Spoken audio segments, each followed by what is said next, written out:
கருப்பு நிலா, சக்கரை தேவன், தாய்மொழி, பரதன் போன்ற விஜயகாந்த் நடித்த பல படங்களின் தயாரிப்பாளரும் விஜயகாந்தின் சிறுவயது தோழருமாக இப்ராஹிம் ராவுத்தர் உடல்நலமின்றி மருத்துவமனையில் சிகிச்சை பெற்று வருவதாகவும் அவரது உடல்நிலை கவலைக்கிடமாக இருப்பதாகவும் கூறப்படுகின்றது.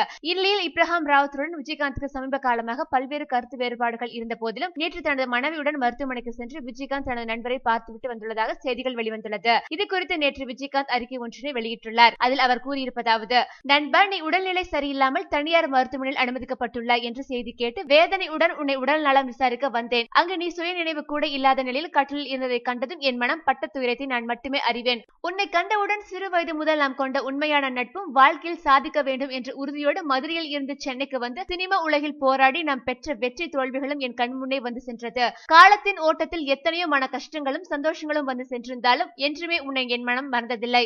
இப்ராஹிம், நீ மீண்டும் நல்ல ஆரோக்கியத்தோடு நலம் பெற்று வர வேண்டும் என்று என் பிரார்த்தனையை கடவுளிடத்திலே வைக்கின்றேன். நண்பா, மீண்டு வா, எழுந்து வா. விஜயகாந்தின் பிரார்த்தனை படுத்து இப்ராஹிம் குணமாகி மீண்டும் இருவருடைய நட்பும் நீடிக்க வேண்டும் என்று இரு தரப்பிலும் விரும்புகின்றனர்.